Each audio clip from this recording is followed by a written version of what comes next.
اور بعض نے 700 ہجری کا ذکر کیا ہے، اور وفات ان کی جو ہے وہ 774 ہجری میں، اور یہ تاریخ ولادت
سر 1 منٹ بس.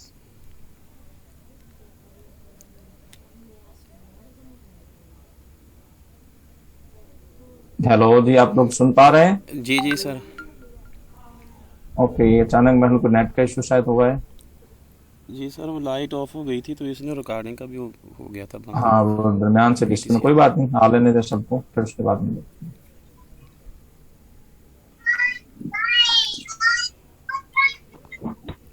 جی سر کریں سٹارٹ. جی آگے تقریباً ایڈ ہو رہے ہیں، ہو جائیں گے سر. اوکے جی، فرسٹ آف آل تو مائکس اپنے پلیز میوٹ کیجئے، آوازیں کچھ شور آ رہا ہے.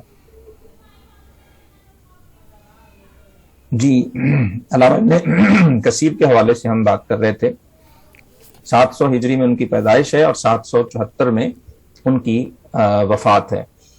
دمشق سے ان کا تعلق رہا، وہیں کے علماء سے انہوں نے اخذ و استفادہ کیا. متعدد علوم و فنون جو زمانے میں مروج تھے، خصوصاً تفسیر، حدیث، فقہ، اصول، تاریخ وغیرہ، اس میں مہارت تامہ انہوں نے حاصل کی. بہت بڑے علمی رتبے اور مقام کے حامل تھے. علامہ ابن حجر نے ان کی بڑی تعریف کی ہے. امام ذہبی نے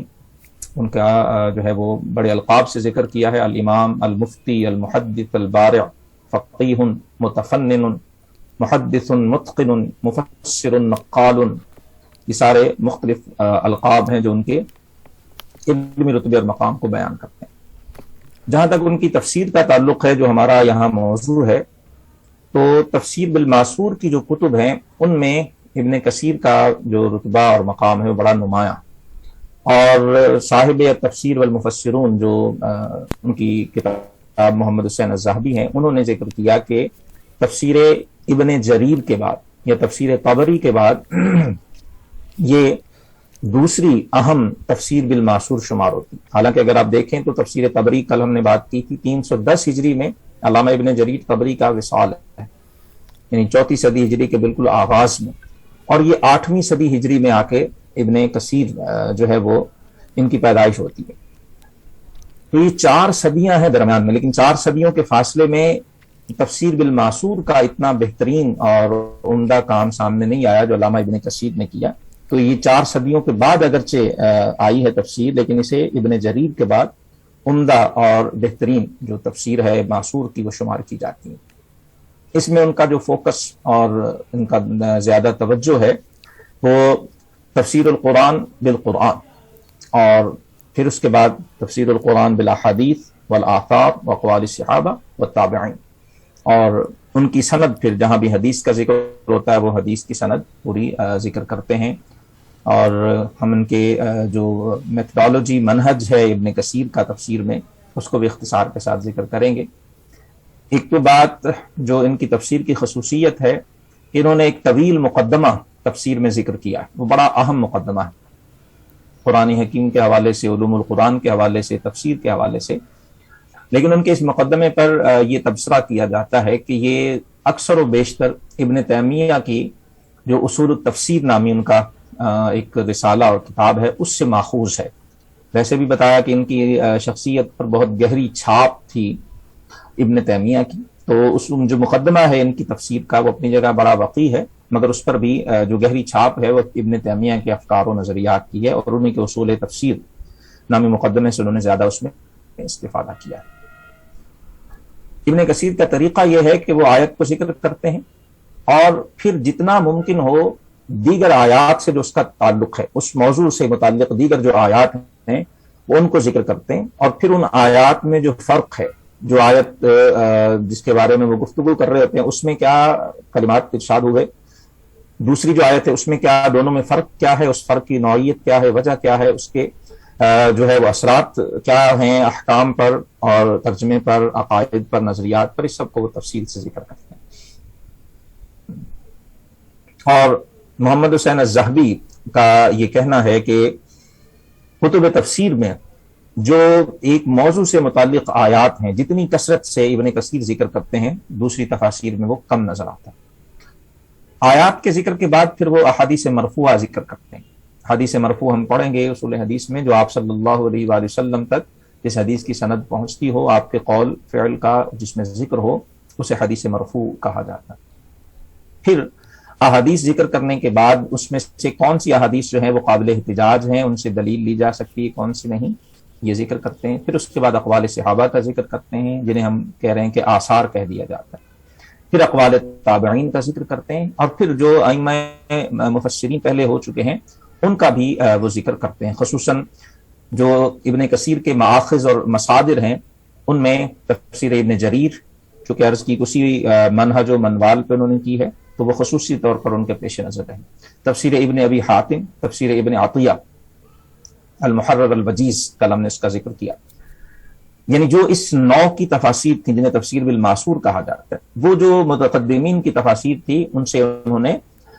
پورا استفادہ کیا ہے، اور اس کے حوالہ جات جو ہیں وہ ہمیں ان کی تفسیر میں نظر آتے ہیں، ملتے ہیں۔ تفسیر ابن کثیر کا ایک جو اختصاص اور امتیاز ہے کہ جو تفسیر بالماسور میں اسرائیلیات جو آ جاتی ہیں ان کا ذکر بھی کرتے ہیں اور ان پر جرح و نقد بھی کرتے ہیں۔ اس کی مثالیں بھی دی گئی ہیں، لیکن یہاں مثالوں کا ذکر جو ہے وہ طوالت کا باعث ہوگا۔ آپ تفسیر والمفسرون اگر دیکھ لیں وہاں انہوں نے تفصیل کے ساتھ اس کی مثالیں بھی ذکر۔ یہ چند ایک جو باتیں ان کے منہج کے حوالے سے تھیں تفسیر ابن کثیر۔ پھر اس کے بعد یہ دو تفاسیر ہیں جو تفسیر بالماسور میں شمار ہوتی ہیں۔ دیگر تفاسیر جو ہمارے اس سلیبس میں شامل ہیں وہ تفسیر بالرائے میں آتی ہیں، اس لیے ہم پہلے تفسیر بالرائے کا ذکر کریں گے کہ وہ کسے کہتے ہیں، کیا ہوتی ہے، پھر ہم ان تفاسیر کا تعارف جو ہے وہ اختصار کے ساتھ سمجھنے کی کوشش کریں گے۔ تفسیر بالرائے جیسے خود نام سے ہی واضح ہے، رائے سے مراد ہے اجتہاد، قیاس، اسی سے جو اجتہاد کرنے والے ان کو اصحاب الرائے یا اصحاب القیاس بھی کہہ دیا جاتا ہے۔ تفسیر بالرائے سے مراد ہے کہ قرآن حکیم کی تفسیر مفسر اپنے اجتہاد سے کرے، لیکن کون سا مفسر؟ جو کلام عرب کو اچھی طرح سے جاننے والا ہے، ان کے اسلوب، ان کے انداز، جو اس کے مختلف پہلو ہیں ان سب پر جسے جو ہے وہ عمدہ اور اچھی واقفیت ہے، مہارت ہے، اور پھر متقدمین کی جو تفاسیر ہیں وہ اس کے سامنے ہیں، احادیث اور آثار کا ذخیرہ اس کے پیش نظر ہے، ناسخ و منسوخ، اسباب نزول، اور جو قرآن حکیم کی ایک موضوع کے متعلق آیات ہیں سب اس کے سامنے ہیں۔ ایسا شخص جب اپنی رائے سے کوئی بات کہتا ہے تو اسے تفسیر بالرائے کہا جاتا ہے۔ دو نقطہ نظر تفسیر بالرائے کے حوالے سے متقدمین میں پائے جاتے ہیں۔ ایک اس کے بالکل قائل نہیں تھے، اور دوسرے اس کو جو ہے وہ ہر لحاظ سے جو ہے وہ درست اور صحیح سمجھا کرتے. اور جو درست رائے ہے وہ ان کے مابین ہے کہ جب قواعد و ضوابط اور اصول و شرائط کی پابندی کرتے ہوئے وہ معاملات جن میں قرآن حکیم نے نص قطعی میں کچھ ارشاد نہیں فرمایا ہے، حدیث صحیح میں، حدیث مرفوع میں اس باب میں کچھ منقول نہیں ہے، صحابہ سے کوئی جو ہے وہ صحیح سند کے ساتھ چیزیں نقل نہیں کی گئیں، ایسے معاملات میں جو ایسا مفسر ہے جو شرائط تفسیر کو پورا کرتا ہے، اس کا اپنی رائے اور اجتہاد سے تفسیر کرنا وہ جائز ہے، جب تک کہ وہ بنیادی اصول اور قوانین جو ہیں شریعت کے ان کو پیش نظر رکھے. اسی لیے تفسیر بالرائے کی پھر دو قسمیں ذکر کی جاتی ہیں، تفسیر بالرأی المحمود اور تفسیر بالرأی المذموم. ایسی تفسیر جس میں وہ رائے، وہ اجتہاد، وہ قیاس اور استنباط ذکر ہوا جو شریعت کی بنیادی اصولوں کے مطابق ہے، ان سے متصادم نہیں ہے، جس میں اجماع کا بھی خیال رکھا گیا ہے، دیگر آیات قرآنیہ کا بھی اور احادیث نبویہ کو بھی پیش نظر رکھا گیا. اور تفسیر برائے المذموم یہ وہ تفاسیر ہیں جو خصوصاً گمراہ فرقوں کی طرف سے، جیسے خوارج تھے اس زمانے میں، روافظ ہوئے، جبری ہیں، قدری ہیں، معتزلی ہیں، اور دیگر جتنے بھی فرقے تھے، ان کی جو تفاسیر ہیں وہ تفسیر برائے المذموم میں آتی ہیں کہ اس میں وہ اجماع سے بھی، اس اجماع کی بھی مخالفت کرتے ہیں، بعض اوقات آیات قرآنیہ کی بھی اور احادیث نبویہ کی. مفسر بالرائے جو اپنی رائے اور اجتہاد سے تفسیر کرنے چاہتا ہے، اس کے لیے کون سے علوم کا ہونا ضروری ہے؟ علامہ سیوطی نے الاتقان میں بھی اس کی بحث جو ہے وہ کی ہے.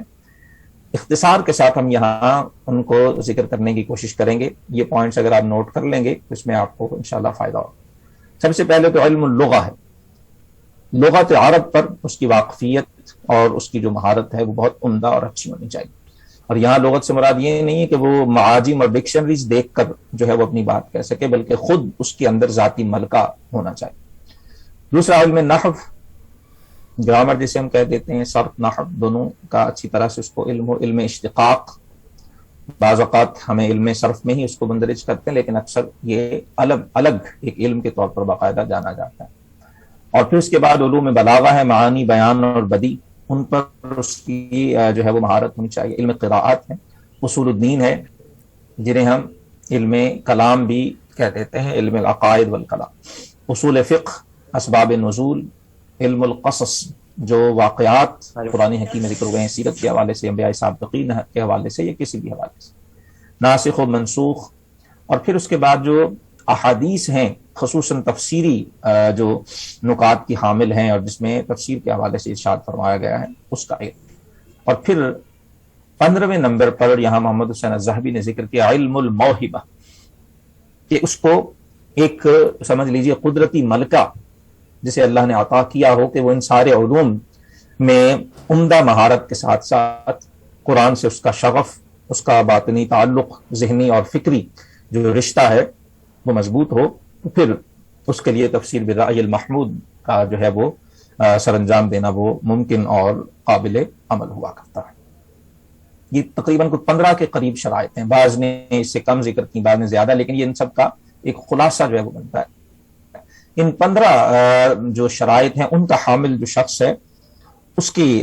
لیے تفسیر بالرائے کرنا جو ہے وہ پھر جائز ہو جائے.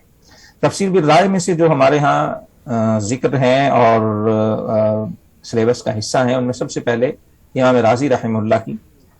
تفسیر کبیر ہے. عموماً عرف عام میں اسے تفسیر کبیر کہہ دیا جاتا ہے، اس کا مکمل اور اصل نام مفاتیح الغیب، غیب کی کنجیاں. اس تفسیر کا اور پھر اس کے بعد ہمارے پاس سلیبس میں تفسیر بیضاوی ہے، تفسیر روح المعانی ہے، جو متقدمین کی تفاسیر ہے. ان کا ہم مختصر تعارف جو ہے وہ اسی انداز سے سمجھنے کی کوشش کریں. مفاتیح الغیب اصل نام ہے. تفسیر کبیر اور تفسیر رازی بھی بعض اوقات اسے مؤلف کی نسبت سے کہہ دیا جاتا ہے. اس کے جو مؤلف ہیں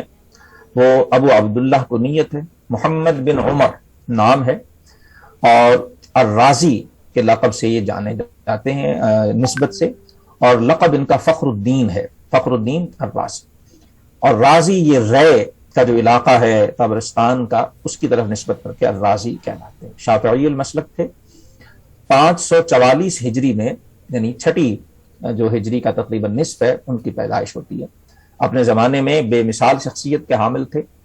متکلم و زبانی کہا جاتا ہے، خصوصاً علم کلام میں ان کا بہت بلند اور رتبہ تھا، اور دیگر جو علوم ہم نے ذکر کیے ان سب علوم کے اندر انہیں ایک مجتہدانہ بصیرت جو ہے وہ حاصل تھی، اور انہوں نے اپنی تفسیر کے اندر خصوصاً جو علم کلام ہے اس سے متعلق جو ہے وہ چیزیں بڑی تفصیل کے ساتھ ذکر کی ہیں، اور جو گمراہ فرقے تھے معتزلہ اور دیگر ان کے شبہات بھی ذکر کیے ہیں، اور پھر ان شبہات کا رد بھی بڑے عالمانہ عراق کی علماء کے شیخ اور ان کے استاد شمار ہوتے تھے، اور بہت بلند علمی مقام کے حاصل تھے، علوم منقول و معقول میں کامل دسترس انہیں جو ہے وہ حاصل کی، بہت بڑے محدث تھے، مفسر تھے، اپنے دور کے بڑے جو بلند پایا اہل علم تھے ان سے انہوں نے استفادہ کیا، خصوصاً اپنے والد سے بھی، اور شیخ خالد النقشبندی، شیخ علی السویدی وغیرہ۔ 13 برس کی عمر سے تدریس و تعلیف کے اندر یہ منہمک ہوئے اور اس کا آغاز کیا، اور پھر تا حیات جو ہے وہ مدت عمر اسی تدریس و تصنیف میں ہی ان کی زندگی جو ہے وہ گزری۔ مختلف جو ہے وہ علماء کے مذاہب اور ان کے اختلاف پہ، یعنی جو حنفی، شافعی، حنبلی، مالکی مذاہب اور مسالک ہیں ان کی اصول و فروع پر مطلع تھے، اور بہت سے مسائل میں امام اعظم ابو حنیفہ رحمہ اللہ کے پیروکار اور مقلد تھے، بعض میں امام شافعی کی بھی انہوں نے تقلید جو ہے وہ کی ہے، اور لکھا ہے کہ آخری عمر میں ان کا جو رجحان ہے وہ اجتہاد کی طرف تھا، یہ مجتہد کے مسلک پر فائز تھے، یعنی خود بعض مسائل کے اندر اپنی الگ رائے تمام جو ائمہ فقہ ہیں ان سے علیحدہ آپ رکھتے تھے۔ 1270 ہجری میں ان کی وفات ہوئی ہے، اور شیخ معروف کرخی رحمہ اللہ کے مزار کے جو ہے وہ زیر سایہ ہی ان کی قبر انور ہے، ہمیں الحمدللہ وہاں حاضری کا شرف بھی حاصل رہا، شیخ محمود آلوسی رحمہ اللہ کے مزار۔ 13ویں صدی ہجری میں سلطنت عثمانیہ کا زمانہ تھا، انہیں عثمانی خلیفہ کی طرف سے بھی بہت سے جو القاب اور اعزاز ہیں ان سے نوازا گیا۔ روح المعانی کی مقدمے میں مؤلف نے ذکر کیا ہے کہ وہ بچپن سے ہی قرآن حکیم سے ان کا ایک شغف اور ایک محبت تھی، اور پھر انہوں نے جو ہے وہ ایک خواب دیکھا، تفسیر لکھنے کے حوالے سے وہ جھجک کا شکار تھے، رجب کے مہینے میں کہتے ہیں جمعہ کی رات کو 1252 ہجری کا واقعہ بتاتے ہیں کہ انہوں نے خواب دیکھا کہ اللہ پاک انہیں حکم فرما رہا ہے کہ وہ زمین و آسمان کو لپیٹیں، اور انہوں نے پھر اپنا ہاتھ آسمان کی طرف جو ہے وہ بلند کیا اور دوسرا جو ہے وہ زمین کی طرف، اور پھر ان کو ایک طرح سے اپنے ہاتھوں میں لے لی۔ تو جب یہ خواب سے بیدار ہوئے تو بڑی ایک عجیب حالت تھی، تعبیر کے حوالے سے انہوں نے جب غور و خوض کیا، ظاہر ہے خود صاحب علم تھے، اہل علم سے مشورہ کیا، دیکھا تو یہی اشارہ ملا کہ یہ تفسیر کے شروع کرنے کا اشارہ ان کو کیا گیا۔ زمین و آسمان سے مراد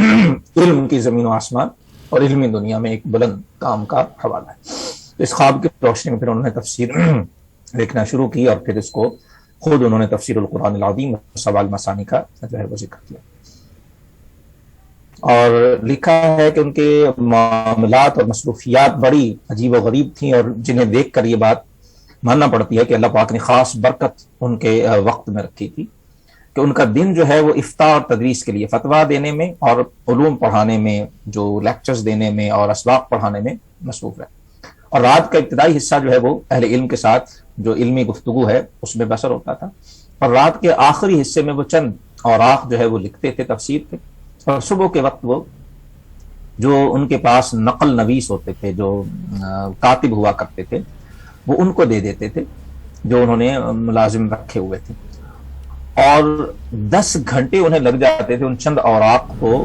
درست کر کے صاف کر کے لکھنے میں، جو علامہ آلوسی جو ہے وہ رات کے آخری حصے میں صرف تحریر کر لیا، یعنی ان کی یہ سرعت تحریر اور ایک غیبی سمجھ لیجئے جو تائید ان کو حاصل تھی، اس کی طرف ایک اشارہ۔ تفسیر روح المعانی کا درجہ اور مقام، یہ تو اس کی تعلیف کے حوالے سے چند باتیں تھیں، اس کا درجہ کیا ہے کتب تفاسیر میں، کیونکہ یہ متاخرین میں شمار ہوتے ہیں، اس کے بارے میں کہا گیا ہے کہ مؤلف نے اپنی پوری کوشش کی کہ لوگوں کے سامنے وہ ایک ایسی تفسیر پیش کریں جو سلف کی آراء کی جامع ہو، یعنی متقدمین نے جو کچھ تفسیر کے باب میں کہا ہے اور وہ ان کی مختلف کتب اور تفاسیر میں منتشر اور بکھرا ہوا ہے، وہ اس کو یکجا کر دے اور جمع کر دے، روایتاً و درایتاً، یعنی جو تفسیر مائی گاڈ. آواز آ رہی ہے آپ لوگوں کو؟ جی سر آ رہی ہے آواز جی. ہلو. جی آ رہی ہے, آواز آ رہی اوکے, ہے. میں سمجھا شاید ڈسکنیکٹ ہو گیا دوبارہ. ٹھیک ہو گیا. ٹھیک ہے. تو وہ چاہ رہے تھے کہ جو کچھ بھی آج تک لکھا گیا ہے تفسیر کے باب میں اس سب کو اکٹھا کر دیا جائے روایتاً و درایت, یعنی جو تفسیر بالماسور کے حوالے سے لکھا گیا وہ بھی جمع ہو جائے, اور جو کچھ تفسیر بالرائے کے حوالے سے کہا گیا ہے آج تک اس کو بھی وہ ذکر کرتے ہیں, اور اس کے ساتھ ساتھ جو ان کے ہم زمانہ لوگوں کی آراء ہیں, اقوال ہیں, وہ بھی پیش کرتے ہیں. اس حوالے سے جو مصادر ان کے پیش نظر رہے ان کی تفسیر کے مطالعے سے پتہ چلتا ہے, جن کا وہ حوالہ دیتے ہیں, ریفرنس کوٹ کرتے ہیں, اس میں المحرر الوجیز ابن عطیہ کی جو تفسیر ہے, اور ابو حیان الاندلسی کی جو تفسیر ہے, تفسیر کشاف زمخشری کی, تفسیر ابو سعود معالم التنزیل جسے کہتے ہیں, تفسیر بیضاوی, تفسیر رازی مفاتیح الغیب, وہ ان کے پیش نظر رہے. جب وہ تفسیر ابو سعود سے نقل کرتے ہیں تو اکثر کہتے ہیں قال شیخ الاسلام. یہ ابو سعید بغوی, امام بغوی اپنے زمانے کے بہت بڑے عالم اور مفسر تھے, ان کو قال شیخ الاسلام کہہ کے نقل کرتے ہیں. جب امام بیضاوی سے کوئی چیز ذکر کرتے ہیں تو قال القاضی کہتے ہیں. امام بیضاوی قاضی القضاہ تھے, اپنے زمانے کے چیف جسٹس کے منصب پر سلطنت اسلامیہ کے فائز رہے ہیں, اس لیے ان کے نام کے ساتھ قاضی البیضاوی وہ ان کے نام کا حصہ ہے. قاضی آج جسے ہم جسٹس کہتے ہیں, سیم یہ اسی میننگ میں استعمال ہوتا تھا, اور قاضی القضاہ کا مطلب چیف جسٹس ہوا کرتا تھا. اور جب امام رازی سے وہ نقل کرتے ہیں تو قال الامام کہتے ہیں, اور اکثر و بیشتر جو حکیمانہ اقوال ہیں وہ امام رازی سے جو فوائد ہیں وہ من وعن بالکل اسی طرح سے ذکر کر دیتے ہیں. اگر آپ سامنے رکھ کے دیکھیں تو اکثر وہ نام بھی نہیں ذکر کرتے, لیکن وہ عبارات کے الفاظ تک جو ہے وہ بالکل یکساں ہوتے ہیں. وہی بات جو تفسیر کبیر میں کہی گئی ہے وہ ذکر کرتے ہیں. لیکن پھر اس کے بعد جو ہے صرف ناقل نہیں ہے, وہ نقل کرنے کے بعد پھر اپنی رائے کا بھی اظہار کرتے ہیں, اور بڑی آزادی کے ساتھ اظہار کرتے ہیں. جہاں وہ ضروری سمجھتے ہیں وہاں متقدمین سے اختلاف بھی کرتے ہیں, جہاں ان کی رائے سے وہ متفق نہیں ہے وہاں اس کا ذکر بھی کرتے ہیں, اور امام رازی سے بہت سارے مسائل میں ان کا تعاقب بھی کرتے ہیں. اور بعض فقہی مسائل کے اندر جو ہے وہ خصوصاً جہاں امام شافعی اور امام اعظم ابو حنیفہ کی آراء میں اختلاف ہے وہاں وہ امام رازی سے بھی اور دیگر شافعی فقہا سے اختلاف بھی کرتے ہیں, اور امام ابو حنیفہ کی رائے کی جو ترجیح ہے اسے بھی بیان کرتے ہیں. جو گمراہ فرقے ہیں, معتزلہ ہیں, شیعہ ہیں, روافظ ہیں, ان کی بھی آپ تفصیل کے ساتھ تردید کرتے ہیں, اور جو اہل سنت و جماعت کا عقیدہ ہے اس کو بڑی وضاحت کے ساتھ آپ ذکر کرتے ہیں. اسی طرح جو مسائل کونیہ ہیں, سورج, چاند, ستارے, زمین, آسمان, بارش, یہ وغیرہ, ان سب کے حوالے سے پھر وہ امام رازی کی تتبع میں جو سائنسی علوم ہیں اس کے حوالے سے بھی چیزیں ذکر کرتے ہیں. فقہی مسائل میں جیسے بات ہو چکی, فقہ حنفی کی ترجیح ذکر کرتے ہیں, اور اسرائیلیات کے حوالے سے ان کا موقف بڑا واضح ہے. ایک محقق کے طور پر وہ تمام اسرائیلی روایات جو آیات قرآنیہ کے مخالف ہیں یا حدیث صحیحہ کے, ان کی سختی سے وہ تردید کرتے ہیں اور ان کے بطلان کو واضح کرتے ہیں. مختلف قراءات اور اسباب نزول کا بھی ذکر کرتے ہیں. ایک ان کی مزید خصوصیت تفسیر اشاری بھی ہے. تفسیر اشاری سے مراد وہ نکات ہیں جن کی طرف آیت میں ایک اشارہ جو ہے وہ ملتا ہے, جس کو تفسیر الصوفی بھی بعض اوقات کہہ دیا جاتا ہے. علامہ آلوسی اس کو بھی ذکر کرتے ہیں, اور اسی وجہ سے بعض اہل علم نے علامہ آلوسی کی اس تفسیر کو موسوعہ تفسیریہ قرار دیا. یعنی یہ صرف تفسیر نہیں ہے بلکہ ایک تفسیر کا کہہ لیجئے کہ انسائکلوپیڈیا ہے, جس میں آپ نے جیسے انسائکلوپیڈیا جس کو ہم عربی میں دائرۃ المعارف کہتے ہیں, اس میں تمام آراء کو اکٹھا اور یکجا کر دیا جاتا ہے. اسی طرح سے امام علامہ آلوسی نے بھی متقدمین اور جو ان کے معاصرین تھے ان کی آراء کو اس کے اندر اکٹھا اور یکجا کر. یہ چند چیزیں اور جو نکات ہیں وہ ان کی علامہ آلوسی کی اس تفسیر کے بارے. اس کے بعد پھر اگلی تفسیر جو ہمارے سلیبس میں جو متقدمین کی تفاسیر ہیں ان میں شامل ہے وہ ہے تفسیر احکام القرآن للجساس. کل ہم نے بات کی تھی کہ قرآن حکیم کی جو تفسیر ہے وہ بعض اہل علم نے صرف اور صرف جو احکام کی آیات تھیں ان کو پیش نظر رکھتے ہوئے آیات کی جو ہے وہ تفسیر کی ہے، اور اکثر و بیشتر وہ احکام القرآن کے نام سے جو ہے وہ تفسیر جو ہے وہ لکھی گئی، اور تقریباً جتنے مسالک ہیں اسلامی، حنفی، شافعی، حنبلی، مالکی، تمام جو مسالک کے علماء ہیں انہوں نے اپنے اپنے مسلک کے نقطہ نظر کے مطابق ایسی آیات کی تفسیر کی ہے جو احکام پر مشتمل ہے۔ انہی میں سے ایک اہم جو تفسیر ہے یہ علامہ جساس کی احکام القرآن۔ جساس یہ سواد کے ساتھ جس ہے، جس چونے کو کہتے ہیں، یہ چونے کا خرید و فروخت کا کام یہ کرتے تھے، یعنی کہ خاندان میں یہ رائج تھا، اس نسبت سے ان کو جساس کہہ دیا جاتا ہے۔ ابو بکر کنیت ہے، احمد بن علی ان کا نام ہے، اور یہ بھی رازی کی نسبت سے جانے جاتے ہیں، لیکن معروف جساس ہیں۔ ابو بکر الجساس بھی ان کو کہہ دیا جاتا ہے، اور ابو بکر الجساس الراسی بھی بعض اوقات کہہ دیتے ہیں۔ بغداد میں 305 ہجری میں ان کی جو ہے وہ پیدائش ہوئی ہے۔ اپنے زمانے میں یہ فقہ حنفی کے بہت بڑے امام تھے، اور فقہ حنفی میں ان کو جو ہے وہ سمجھ لیجئے کہ اس دور کے علماء کی سرداری اور رہنمائی کا منصب جو ہے وہ حاصل تھا۔ ابو سہل الزجاج، ابو الحسن القرخی اور دیگر اہل علم سے انہوں نے استفادہ کیا، اور علم ظاہری کے ساتھ ساتھ زہد و تقوی میں حضرت معروف کرخی کے طریق پر یہ چلنے والے تھے، ان سے بھی انہوں نے استفادہ کیا۔ ان کی متعدد تصانیف میں سے شرح مختصر الکرخی، شرح مختصر الطحاوی، شرح جامع الکبیر امام محمد بن حسن کی اصول فقہ کی کتاب ہے، اور سب سے جو معروف ہے وہ ان کی یہی احکام القرآن۔ وفات ان کی 370 ہجری میں ہوئی ہے، 4 صدی ہجری کے یہ عالم۔ اس تفسیر میں جو تفسیر الفقہی کی ایک اہم کتاب اور اہم مصدر شمار ہوتا ہے، خاص طور پر فقہ حنفی میں، کیونکہ انہوں نے اس کتاب میں آیات احکام کی تفسیر فقہ حنفی کے نقطہ نظر سے فرمائی، تو انہوں نے قرآن کی تمام صورتوں کی جو ہے وہ تفسیر کی ہے، لیکن